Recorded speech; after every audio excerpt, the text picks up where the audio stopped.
Akhwati fillah yang dimuliakan oleh Allah, hari ini kita akan belajar tentang keluarga ideal. Ya, keluarga ideal di dalam pandangan Islam. Kita akan belajar sosok seorang ibu yang sangat luar biasa, ya. Beliau mau menerima kebenaran dari manapun datangnya, walau itu datang dari seorang anak, yaitu Ammar. Kita akan belajar sosok seorang wanita yang mana beliau adalah seorang wanita yang syahid pertama kali di dalam Islam, dan beliau berpegang teguh dengan prinsip yang telah diberikan oleh Allah Subhanahu wa taala kepadanya. Ia berpegang teguh untuk tetap mengatakan Allah adalah ilah satu-satunya yang berhak disembah dan Nabi Muhammad adalah utusan Allah Subhanahu wa taala. Beliau adalah Sumayyah binti Khabbab, atau ada yang mengatakan juga dalam buku-buku sirah, ada yang mengatakan juga Sumayyah binti Khayyat. Wallahu ta'ala alam bisawab. Jadi tidak usah kita mempermasalahkan Sumayyah binti Khabbab atau Sumayyah binti Khayyat, sama-sama, ya, karena itu semuanya ada rujukannya. Baik, Sumayyah binti Khabbab atau Khayyat adalah seorang wanita yang mana dulu beliau itu adalah hamba sahaya dari Abu Hudzaifah bin Mughirah. Di Sumayyah ini adalah budaknya Abu Hudzaifah bin Mughirah. Nah, Sumayyah beliau dinikahi oleh seorang laki-laki yang saleh, ya. Di mana laki-laki yang saleh ini beliau berasal dari Yaman. Ketika suami Sumayyah yang bernama Yasir datang dari Yaman ke kota Makkah untuk mencari saudaranya yang hilang. Jadi Yasir bersama dua saudaranya Haris dan Malik pergi ke kota Makkah untuk mencari saudaranya yang hilang. Akan tetapi saudaranya belum ditemukan dan Haris serta Malik balik ke Yaman, sedangkan Yasir beliau tetap tinggal di kota Makkatul Mukarramah. Dan kebiasaan orang-orang Arab zaman dahulu kala, jika mereka melihat orang asing, ya, karena Yasir ini dari Yaman, bukan dari kota Makkah, maka kebiasaan orang-orang jahiliyah dulu, orang-orang Makkah, orang-orang dulu, mereka itu kalau ada orang asing, mereka harus punya salah seorang, atau mereka harus meminta perlindungan dari salah seorang penduduk asli. Maka ketika itu Yasir, ya, bergabung, ya, untuk meminta perlindungan kepada Abu Hudzaifah bin Mughirah al-Makhzumi dari suku Bani Makhzum. Dan Abu Hudzaifah, ya, ketika tahu bahwasanya Yasir itu meminta perlindungan kepadanya, maka Abu Hudzaifah pun memberikannya dengan sepenuh hati, ya. Abu Hudzaifah melihat akhlak-akhlak atau sifat-sifat yang terpuji yang dimiliki oleh Yasir, ya.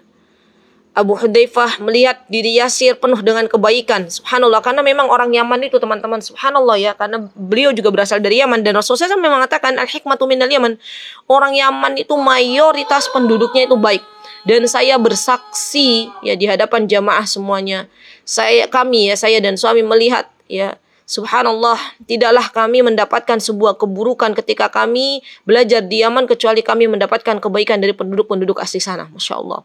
Jadi hatinya itu begitu lembut, ya, hatinya lembut. Mereka tuh subhanallah menganggap, ya, kami orang Indonesia itu seperti saudara sendiri.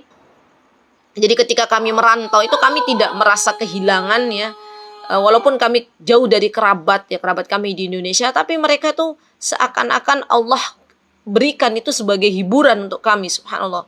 Nah, begitu pula dengan Yasir. Yasir adalah orang Yaman. Ketika berada di kota Makkah, beliau memiliki sifat-sifat yang terpuji, ya. Dan akhirnya Abu Hudzaifah bin Mughirah al-Makhzumi ini, tuannya atau yang dimintain perlindungan, beliau memiliki seorang budak, ya, budak wanita yang bernama Sumayyah. Dan Abu Hudzaifah akhirnya menikahkan Sumayyah dengan Yasir, ya, dengan Yasir dinikahkanlah Sumayyah dengan Yasir karena beliau melihat pada diri Yasir banyak kebaikan.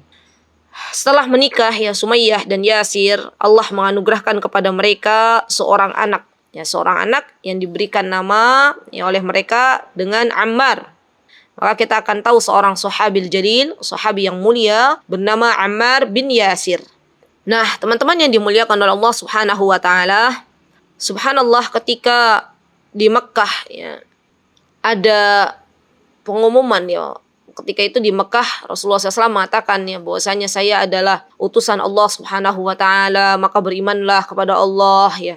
Itu subhanallah Ammar ketika itu, dan Ammar posisinya ketika itu masih dalam kondisi syabab ya, masih muda, subhanallah. Beliau Ammar ini langsung bersyahadat ya kepada Rasulullah sallallahu alaihi wasallam, subhanallah. Jadi Ammar, beliau ketika menjelang dewasanya ya, beliau diajak oleh Muhammad bin Abdullah, dan subhanallah cahaya hidayah datang kepada Ammar, dan Ammar langsung ketika itu mengucapkan syahadat dan masuklah Ammar ke dalam Islam. Dan subhanallah teman-teman, Ammar beliau adalah anak yang berbakti kepada kedua orang tuanya. Beliau ingin kelezatan yang beliau rasakan dalam memeluk agama Islam ini dirasakan juga oleh kedua orang tuanya. Maka Ammar buru-buru keluar ya dari tempat di mana dia bersyahadat, kemudian lari menuju rumah kedua orang tuanya. Subhanallah. Dan menemui kedua orang tuanya dengan tergopoh-gopoh dan mengatakan kepada kedua orang tuanya kejadian yang telah beliau dengar ya, bahwasanya Rasulullah SAW, bahwasanya ada nabi yang diutus oleh Allah Subhanahu wa taala yaitu Muhammad. Kemudian Ammar ya dengan penuh baktinya beliau kepada kedua orang tuanya menawarkan Islam ini kepada kedua orang tuanya, yaitu Sumayyah dan Yasir. Subhanallah teman-teman.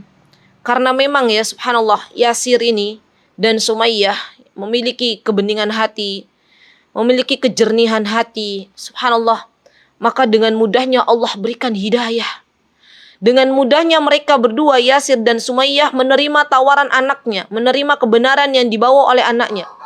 Dan mutiara hikmah yang bisa kita ambil dalam peristiwa bagaimana Yasir dan Sumayyah menerima kebenaran dari anaknya. Ini mutiara hikmah yang bisa kita ambil.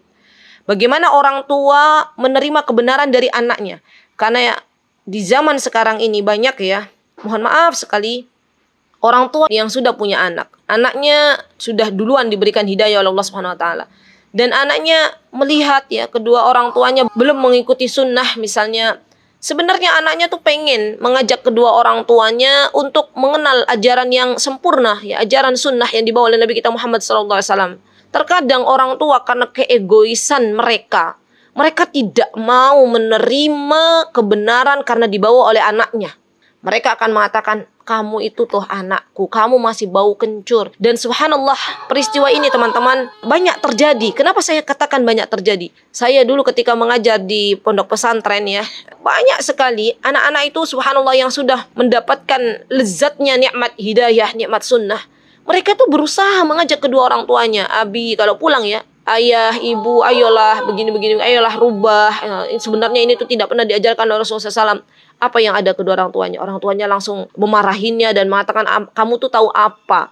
Ibu bapak tuh lahir sudah lama, sejak kamu belum ada di dunia ini. Kamu itu masih bau kencur terus ya, subhanallah. Dan ini PR untuk kita sebagai orang tua. Kebenaran itu dari manapun Allah berikan ya, kebenaran dari jalur manapun. Hatta sampai dari anak kita yang usianya lebih muda dari kita, dari anak kita yang kita lahirkan dari rahim kita. Kalau memang kebenaran yang disampaikan oleh mereka, maka kita terima dengan baik. Karena sesungguhnya kebenaran sejatinya datang dari Allah Subhanahu wa ta'ala. Subhanallah, maka Sumayyah dan Yasir teman-teman menerima kebenaran Islam yang dibawa oleh anaknya Ammar ya, dan mereka bertiga akhirnya masuk ke dalam Islam. Dan Sumayyah ya, atau keluarga Yasir ini keluarga yang pertama-tama masuk dalam barisan orang-orang yang masuk Islam. Barisan orang-orang yang masuk Islam. Ditambah lagi ketika Sumayyah dan Yasir tahu ya bahwasanya dalam Islam itu tidak ada yang namanya perbedaan. Tidak ada yang namanya perbedaan kasta. Tidak ada yang namanya perbedaan dalam sholat misalnya ya. Orang miskin dan orang kaya semuanya boleh berlomba-lomba dalam shaf pertama. Tidak ada perbedaan kalau dalam sholat misalnya budak dan tuan ya. Tidak ada perbedaan misalnya tuan harus di shaf pertama, budak harus di shaf terakhir. Tidak ada. Maka ini yang akhirnya membuat Sumayyah dan Yasir memeluk Islam. Karena tahu di dalam Islam itu semua dimuliakan. Semuanya mulia dengan ketakwaan kepada Allah Subhanahu wa ta'ala. Nah, ketika suku Bani Makhzum akhirnya mengetahui bahwasanya Yasir bersama keluarganya, yaitu istri dan anaknya Sumayyah dan Ammar, sudah memeluk Islam. Dan ketika itu teman-teman, ada instruksi dari Abu Jahal. Ya, Abu Jahal itu dedongkotnya orang yang memusuhi Rasulullah SAW pada zaman dahulu. Ini Abu Jahal ya. Dia mengatakan kepada orang-orang yang berada di kota Makkah, ya, bagi siapapun yang memiliki budak dan dia masuk ke dalam Islam, kata Abu Jahal, maka diperbolehkan bagi kalian untuk menyiksa budak-budak kalian semau kalian. Coba lihat, ini instruksi dari Abu Jahal. Dan Abu Hudzaifah bersama suku Bani Makhzum, ketika mengetahui instruksi dari Abu Jahal, mereka lantas mendatangi rumah Yasir. Rumah Yasir, digedorlah rumah Yasir sampai akhirnya pintunya terbuka, ya, dipaksa, ya, digedor, dipaksa. Bisa dibayangkan enggak kalau ini kejadian pada zaman sekarang, teman-teman. Kemudian dipaksa keluar keluarga Yasir ini. Ya, Yasir, Ammar dan Sumayyah diseret, teman-teman, diseret. Dalam riwayat ada yang mengatakan Yasir itu tangannya dipakai kuda itu loh, kudanya suruh lari. Nah, Yasir tuh diseret-seret. Nah, Sumayyah juga demikian. Ammar juga demikian. Diseret ke sebuah tempat, di mana tempat itu memang telah disediakan oleh mereka di padang pasir yang panas, ya, yang sangat-sangat panas. Mereka dibawa ke tempat itu, teman-teman. Diletakkanlah tubuh mereka di atas pasir yang panas itu. Dan teman-teman tahu, pasir itu, subhanallah ya, pasir itu bisa menyimpan panas yang sangat luar biasa. Jadi tahan lama kalau menyimpan panas. Begitu pula ketika dingin, pasir tuh tahan ya untuk menyimpan dingin. Subhanallah. Kita tahu ya, di Indonesia itu ada beberapa makanan yang kalau dipanaskan itu ya, kalau saya tahu di Cirebon tuh ada kerupuk. Di Sanggar itu bukan dengan minyak tapi dengan pasir. Karena memang pasir itu menyimpan panas. Maka bisa dibayangkan pasir yang begitu panas di terik matahari yang cukup tinggi, yang cukup panas. Apalagi kalau kota Makkah itu kalau panas tuh bisa mencapai 40 derajat, 45 derajat. Nah, mereka diseret ke sana dan Abu Hudzaifah berkata kepada suku Bani Makhzum, ya, suku Bani Makhzum berduyun-duyun mereka menemui, ya, Sumayyah, Yasir dan Ammar yang sudah digeletakkan di pasir yang sangat panas, ya. Punggung mereka digeletakkan. Kemudian Abu Hudzaifah mengatakan kepada Bani Makhzum, wahai Bani Makhzum, ya, ini satu suku nih, ya, bareng-bareng. Kata beliau, silahkan siapa yang mau menyiksa orang bertiga ini, Sumayyah, Ammar, Yasir, saya persilahkan. Ada di antara Bani Makhzum itu, teman-teman, kalau di buku sirah ya dikatakan ada yang mereka itu menginjak kakinya Sumayyah, ada yang mereka injak ya mukanya Yasir, mereka injak perutnya, wah, seenaknya sendiri. Subhanallah ya teman-teman, kita saja kalau saya ya, misalnya ada yang mencubit saja, itu rasanya sakitnya luar biasa. Ini diinjak, kalau ada yang mau pakai pisau juga boleh, terserah. La haula wala quwata illa billah. Dan dalam riwayat dikatakan bahwasanya ketika itu Sumayyah, teman-teman, dalam keadaan hamil, seorang wanita dalam keadaan hamil diseret ke sebuah padang pasir yang sangat panas, diinjak-injak, dijambak, disiksa dengan begitu pedih, ya. Ya Rabb. Maka subhanallah, Sumayyah menjadi wanita yang tegar. Dan ini mutiara hikmah yang bisa kita ambil. Kita nih, wanita zaman sekarang, jangan mudah mengeluh ya, dengan keadaan. Kita hamil, malas-malasan untuk sholat. Kita hamil, rengek-rengek ke suami. Gak usah lah bang, gak usah dengarkan kajian bang, gak usah berangkat ke kajian bang. Ini saya maunya ditemanin berdua. Ya. Coba lihat sosok Sumayyah. Beliau dalam keadaan hamil, beliau tetap menyertai suaminya. Beliau istiqomah di jalan Allah Subhanahu Wa Taala. Sampai-sampai akhirnya di siang hari, ya, di siang hari ketika itu, di siang hari yang sangat-sangat terik, ya, mereka sudah kecapean nih, sudah kewalahan, ya, suku Bani Makhzum sudah kewalahan menyiksa keluarga Yasir, ya, dengan berbagai macam siksaan sampai keluar darah, sampai keadaannya ya Rabb mengenaskan, ya. Akhirnya ketika itu Rasulullah Shallallahu Alaihi Wasallam, ya, beliau lewat dan kita tahu ya, ketika itu Rasulullah SAW baru mengenalkan Islam, jadi beliau belum punya kekuatan, ya, belum punya kekuatan. Beda ketika beliau di kota Madinah, beliau lewat, hati beliau itu menangis menjerit melihat pengikutnya, umatnya disiksa oleh orang-orang Quraisy. Tapi beliau apalah daya gitu ya, karena beliau itu kan baru mengenalkan ajaran Islam. Dan subhanallah ketika itu Rasulullah SAW melewati mereka, ya, dalam keadaan sebagian mengatakan Yasir dibuka, ya, dipaksa dibuka pakaiannya. Ammar juga demikian, ya. Dan Rasulullah SAW ketika itu sedih melihat mereka, diusaplah kepalanya Yasir ya. Dan Rasulullah SAW mengatakan kepada Yasir, sabron ya ala Yasir ya, sabron ala Yasir fa inna mau'idukum ilal jannah. Bersabarlah wahai keluarga Yasir, kata Rasulullah SAW. Bersabarlah wahai keluarga Yasir, karena sesungguhnya tempat kembali kalian adalah surga. Jadi mereka itu teman-teman ternyata orang-orang yang dirindukan surganya Allah Subhanahu wa taala. Surga itu merindukan mereka. Mereka itu masih hidup, tapi mereka dijamin kelak nanti ketika mereka sudah meninggal dunia, tempat mereka itu adalah surga. Beda dengan kita. Siapa yang akan menjamin kita masuk surga? Tidak ada. Mereka ketika sudah dikatakan oleh Rasulullah SAW, fa inna mau'idukumul jannah, fa inna mau'idukum ilal jannah ya ala Yasir ya. Sabran ya ala Yasir, mereka bertambah kuat. Mereka mendapat secercah harapan bahwasanya mereka kelak akan diberikan surga oleh Allah Subhanahu wa taala. Subhanallah, keimanan mereka itu begitu kokoh, teman-teman. Sekokoh batu yang berada di tengah laut. Berbagai macam ombak menerjangnya, tapi mereka tetap kokoh. Itulah batu karang. Jadi keimanan mereka itu subhanallah. Lihat ya teman-teman.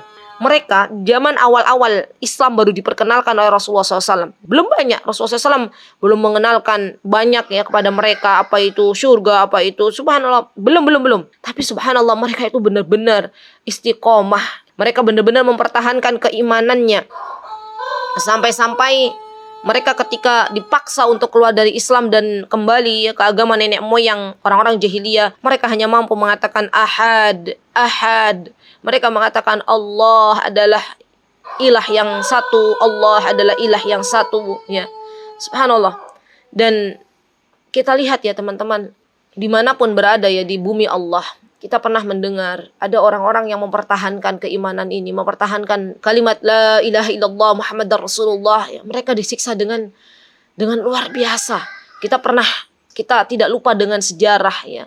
Ketika orang-orang Rohingya, bagaimana orang-orang Rohingya, orang-orang kaum muslimin dari kalangan Rohingya ditusuk ya, tubuh-tubuh mereka dibakar di atas api, dan itu ada di zaman sekarang. Bagaimana belum lama ya kita pernah mendengar orang-orang muslim dari Cina itu ya, mereka itu digiring, dipaksa untuk makan babi, dipaksa untuk makan khamr ya. Itulah siksaan-siksaan yang harus mereka terima, dan sejarah akan terus berulang. Hanya yang membedakan adalah waktu dan tokohnya. Peristiwa yang dialami oleh Yasir dan keluarganya ini teman-teman, penyiksaan dari orang-orang Quraisy, penyiksaan dari orang-orang yang tidak suka dengan Islam, penyiksaan dari musuh-musuh Islam, ini akan terus berjalan, akan terus bergulir. Maka kalau kita dimudahkan oleh Allah Subhanahu wa taala jalannya untuk menerima secercah cahaya ini, baru ada yang menggunjingi kita, mencela kita, kita langsung mundur. Kita kembali lagi ke masa lalu kita. Na'udzubillah summa na'udzubillah. Lihatlah bagaimana Sumayyah, bagaimana Yasir, bagaimana Ammar. Ketika jasad-jasad mereka disiksa dengan penuh siksaan, mereka tetap kokoh untuk memegang prinsip keimanan ya, asyhadu an la ilaha illallah wa asyhadu anna muhammadar rasulullah. Ini mereka pegang. Ditambah ketika Rasulullah SAW memberitahukan kepada mereka bahwasanya sesungguhnya tempat yang akan mereka duduki kelak adalah surganya Allah Subhanahu wa taala. Subhanallah teman-teman, dan ini akhirnya yang menguatkan Sumayyah ya, Yasir dan Ammar untuk tetap berpegang teguh ya, dengan mengatakan Allah adalah ilah satu-satunya dan Rasulullah SAW adalah utusan Allah Subhanahu wa taala. Maka Abu Jahal ya dan suku dari Bani Makhzum ketika tahu ada Rasulullah SAW lewat, mereka kembali lagi menyiksa Sumayyah, Yasir dan Ammar. Coba bisa dibayangkan nggak teman-teman? Ada ibu, ada anak, dan ada ayah. Mereka satu sama lain tuh saling melihat. Ayah melihat anaknya disiksa, anak melihat ibunya disiksa, ibu melihat suaminya disiksa ya, istri melihat suaminya disiksa, ibu melihat anak kandungnya disiksa. Subhanallah, ini kejadian yang luar biasa ya. Dan kalau kejadian ini sampai detik ini ya, sampai sekarang misalnya ada kejadian seperti itu, saya yakin anaknya akan mengalami trauma ya. Anaknya akan mengalami trauma melihat bagaimana ibunya disiksa di hadapannya, bagaimana ayahnya disiksa di hadapannya. Subhanallah. Sampai-sampai akhirnya teman-teman, apa yang dilakukan oleh Bani Makhzum, oleh Abu Jahal, dia bawa tombak, ditusukkanlah tombak itu ke kemaluan Sumayyah. Dan akhirnya Sumayyah menemui syahidnya. Dan Sumayyah mendapatkan gelar kemuliaan yang Allah berikan, yaitu sebagai syahidah. Dan tempat Sumayyah adalah di surganya Allah Subhanahu wa ta'ala. Allah yang akan membalas kesabaran Sumayyah, keistiqomahan Sumayyah di dunia ketika berpegang teguh dengan iman. Surga Allah Subhanahu wa ta'ala begitu mahal. Dan surganya Allah tidak bisa dibeli dengan uang. Surganya Allah sangat mahal. Maka saya ajak diri saya dan teman-teman semuanya, kita itu sedang berjuang untuk menggapai surganya Allah Subhanahu wa ta'ala. Halang rintang dan ujian yang kita rasakan belum seberapa jika dibandingkan dengan keluarga Yasir. Jika dibandingkan dengan Sumayyah, beliau adalah sosok wanita yang menginspirasi kita semuanya untuk benar-benar istiqomah menjalankan apa-apa yang Allah dan Rasulnya telah perintahkan. Beliau adalah sosok teladan bagi kita seorang wanita untuk tetap berpegang teguh dengan iman walaupun siksaan demi siksaan telah beliau rasakan. Dan akhirnya Sumayyah syahid, begitu pula dengan Yasir. Yasir juga syahid. Tersisalah Ammar ketika itu. Ammar ketika tahu orang tuanya disiksa begitu pedih dan mereka berdua menemui kesyahidannya, maka Ammar ketika itu dipaksa oleh orang-orang Bani Makhzum untuk kembali kepada agama nenek moyangnya, dan terucaplah ketika itu teman-teman sebuah perkataan dari Ammar karena dipaksa, perkataan yang tidak Allah ridhai. Jadi Ammar itu sempat mengatakan kembali kepada agama nenek moyangnya, tapi itu perkataan yang memang dipaksa oleh keluarga Bani Makhzum. Dan setelah itu Ammar dilepaskan dan Ammar mendatangi Rasulullah SAW dan mengatakan apa yang terjadi. Maka Rasulullah SAW mengatakan sesungguhnya Ammar tetap berada dalam Islam, ya, tidak keluar dari Islam karena Ammar dipaksa, itu dalam keadaan terpaksa, ya, dalam keadaan dipaksa untuk mengatakan kalimat kekufuran, ya. Subhanallah teman-teman yang dimuliakan oleh Allah Subhanahu wa ta'ala. Inilah keluarga ideal yang telah dicontohkan oleh keluarga Yasir. Beliau berhasil menjadikan Ammar putranya untuk tetap teguh di dalam keimanan. Beliau Yasir adalah sosok yang menerima kebenaran dari putra tercintanya. Inilah keluarga ideal yang akan kelak berjumpa kembali di surganya Allah Subhanahu wa ta'ala. Mereka berdarah-darah berjuang di dunia ini, tetapi kelak Allah akan memberikan surganya kepada keluarga Yasir. Semoga Allah Subhanahu wa ta'ala meridhai keluarga Yasir. Semoga Allah Subhanahu wa ta'ala merahmati wanita pertama yang mati syahid, yaitu Sumayyah, ya, ibu pertama yang membangunkan tempat sholat, ya, untuk dijadikan tempat sholat bagi anaknya, yaitu Ammar. Subhanallah, semoga Allah Subhanahu wa ta'ala melimpahkan kesejahteraan bagi keluarga Yasir, dan semoga Allah Subhanahu wa ta'ala kelak mempertemukan kita semuanya dengan keluarga Yasir di surganya. Amin. Allahumma amin.